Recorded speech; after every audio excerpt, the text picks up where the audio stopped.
This will be the 31st video that I have made in my YouTube career on Zillow. In fact, Zillow got me into the YouTube business. I first got involved with YouTube in using YouTube to sell my real estate, to sell multi-million-dollar homes in Birmingham, Alabama. And then I recognized that Zillow had a very unique plan. They had basically taken real estate and turned it into a Sears catalog.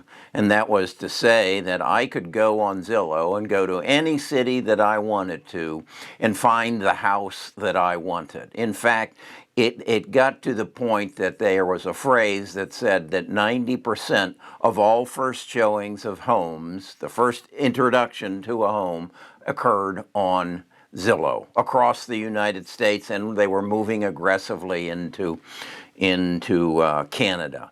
And it was being run by Spencer Roscoff. Spencer and Richard Barton, his partner, had done the same thing in the travel industry, sold that, came over to real estate, and were just kicking butt. And I owned Zillow. I bought it at 30, wrote it up to 65, and sold it as things started to change. Spencer got pushed to the side, and Richard came in and said, we're going to be iBuyers. We're going to come in and buy your house from you, Carrie, and then fix it up and resell it.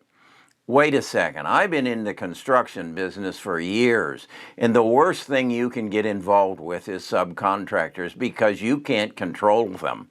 You can't make them show up when they say they're going to show up, and if they don't show up, and you still have to pay interest on your debt, and you still have to pay insurance and utilities on that house, you just lose money on a daily basis. And yet, Richard was going to do that all over the country. He had no control. He would have to hire a whole staff of people. Up goes the cost of holding the property. And I said, this isn't going to work. This isn't going to work, and I got away from it. Well, then the subprime crisis came, and Zillow dropped to $22 a share from $68 a share, and I thought, wow, I should get in. No, I should not get into it. They're dealing with subcontractors. Well, I was dead wrong. And it went to $200 a share. Yeah, it skyrocketed. It looked like a mountain. Its chart looked like a mountain. And then I saw again their earnings. And I said to myself, this is a death march. Richard has them on a death march, and they're just losing money. And he believes if you're losing money selling 7,000 homes, well, you can make money by selling 14,000 homes. No, you just lose more money. And it went up. Well, what I think made it go up was Cathie Woods. I really do. She put this on her top list of disruptors, totally disrupting they were disrupting the real estate industry. They were creating a lot of enemies amongst real estate agents. But she took it up. And now, as it's diving, she bought another $25 million worth of Zillow. I think this is a tremendous mistake. I want to share with you why I think it's a tremendous mistake on Cathie's part. And I want to give you my input on what's going to happen to Zillow and where they're going to end up in this market and what you should do. A hint, stay back. Stay back. It's got more downside than upside on the short term. First, I got to tell you, this is not financial advice. This is education. I'll be right back. Best of Us Investors presents Carrie Griegmeyer. As I said, I was a big fan of Zillow. I never bought any of their leads, but because I was a listing agent, and I saw agent after agent show up and meet their buyer client in the driveway of the house that I was listing, and then come to the understanding, that was the first time they met him, They just drove in and they got that agent from Zillow. It made many, many, many agents wealthy. And the beauty of the program was there was a limited number of leads and there was an ungodly number of real estate agents. So it became a bidding war. Individuals would bid up what they would pay Zillow for their leads. And Zillow was in a controlled position. And as the real estate market continued to grow, as the millennials looked to buy houses and the baby boomers looked to sell houses, their business was just going to continue to grow. I even believed that Amazon would buy them, that Amazon would recognize that's the easy way to get Alexa in every house. When the transaction occurs, you give them the Alexa in the house and the doorbell system and the videos outside as a part of the transaction. And now Amazon can collect all the data off of that house, much as you do now collect all the data off of my car. I even wrote Jeff Bezos and said, you should do this. Didn't respond, but shortly after, he entered into an arrangement with Realogy, which owns a number of real estate brokerage companies, and they were going to do exactly what I suggested. And I knew once they built the boots on the ground through Realogy, they would buy Zillow. Hell, they're both in Seattle. They're probably within walking distance of each other. I knew that was going to happen. And then Richard came in, booted Spencer out. Literally, Spencer left the company. I wrote Spencer and I asked him, I said, are you going to sell your stock? He didn't answer me. Then they got rid of one of their marketing people. And I wrote him, I says, are you going to sell your stock? He wrote back and said, no, I'm going to keep on to my stock. I think there's a future. I'm just going searching at other things. So I held on to it. It got up to 60 and 68, I believe it was. And I saw Richard getting into this flipping business. And I said, there's no way you can make money at that. You can do it on an individual basis if you're going in the house and you're painting the walls and you're sanding the floors. But Richard wasn't going to do that. He was going to hire subcontractors, and then he had to have supervisors. And while he owned the house, he had to have insurance, and he had to have the utilities turned on. And he had to take care of all the expenses wrapped around owning a home. I knew it was a death walk. And so I got out. And as I said, it skyrocketed 200, and now it's answering for its losses.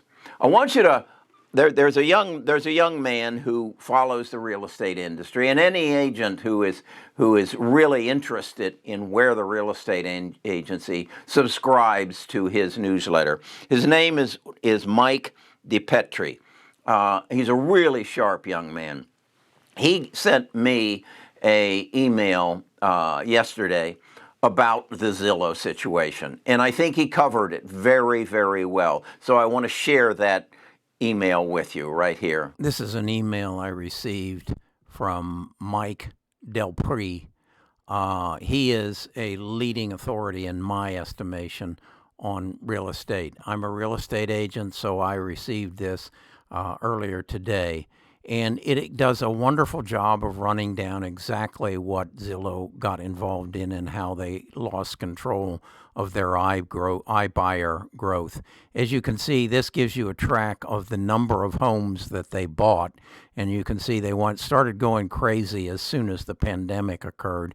And then this last quarter, they just bought an enormous amount of homes and then collapsed the business at the end of the quarter. So they lost control of what they were doing. This little graph here shows you that they even were overpaying compared to their competition. As the price of homes were going up, Zillow just kept bidding more while everybody else started coming down in their bidding. That would be Open Door and OfferPad. So this shows me more and more that they didn't have a handle on the business they were in. Rich Barton probably had never remodeled a home in his life, and probably most of his staff. And as they went from city to city grabbing up homes, they didn't have control of the subcontractors that they needed to do the work. So they just had to hold on to homes. And as you can see, as they did that, their margins just couldn't even keep up with those ever of Open Door and OfferPad. So when I saw their earnings of last May, I said, we got to get out of this. In fact, I wasn't in it, but I then did that video basically stating why Cathie Wood should sell her $10.4 billion worth of Zillow. And then to my surprise, she goes in and buys another $25 million worth of it at this depressed price. I don't know if she's trying to dollar cost average and she thinks there's some potential here. I'm just not sure it's going to happen. Here again, you see the profit margins achieved by, and the profits achieved by Open Door and OfferPad, whereas Zillow just kept losing money. So that's what I feel is an authority. Mike feels about it. And I think this is something, if you're intending to take a dive into Zillow, you need to subscribe to Mike. So where does Zillow go from here? Well, they're saying they're going to go into a power buyer program. They're going to focus on not so much buying my house from me and fixing it up and then trying to flip it and sell it. Instead, they're going to approach me as a buyer. And so they're going to come to me and say, okay, Carrie, you want to sell your house and you want to move to Florida. Let's go find the house that you want in Florida and you pick it out. And then when you've picked it out, we'll buy it. Zillow will buy it. And Carrie, we'll lease it to you while you put your existing house on the market, and we'll help you sell it through one of our agents. Well, now, wait a second. Well, let me get this straight.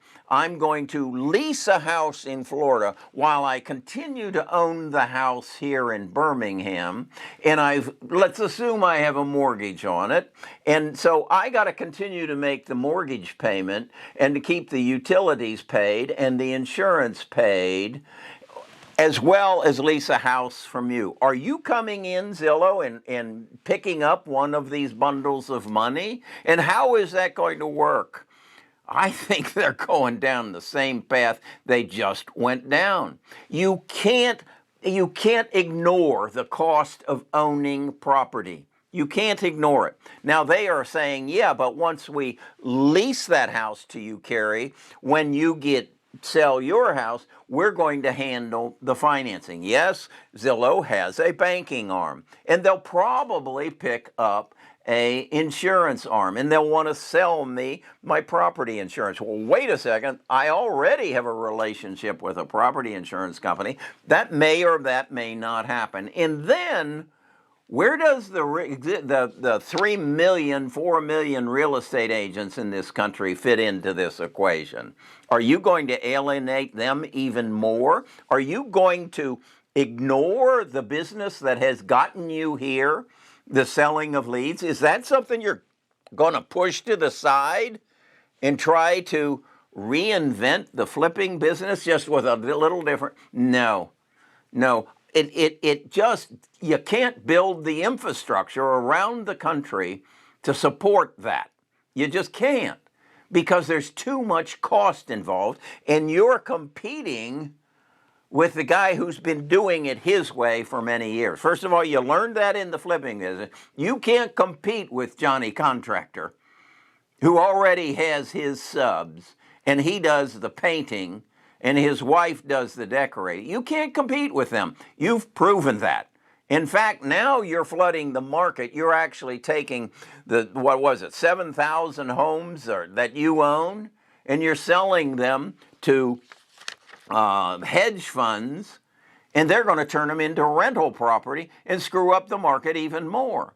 And now you're going to try to enlist the help of the real estate agents? I'll tell you what, Richard, I think you took a farm that was producing and you you've turned it upside down, and it don't work that way. It just don't work that way. You created a loss of money. And Kathy, don't your analysts, have none of them ever been a real estate agent? Have they never been in the real estate business? I don't care what the numbers say on the page. Get the boots out on the ground and understand this real estate business, because I don't think you do. I don't think that you could, if you understood it, you would double down on this company. Kathy, you need to get away from them. They took a wonderful thing and then they destroyed it. Okay? They are creating enemies within the real estate industry. You go into any broker's office, and they do not like Zillow. Now, there's some of them that have been feeding on the tit so long they don't know how to get away from it. But I don't think Richard is your guy.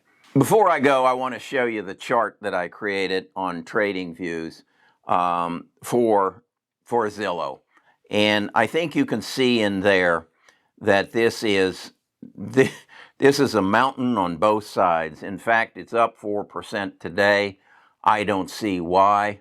I think this is a dead horse, and I would not get down and try to give it some mouth-to-mouth resuscitation. I just don't think you should get involved in it. Talk to you again tomorrow, hopefully about something better.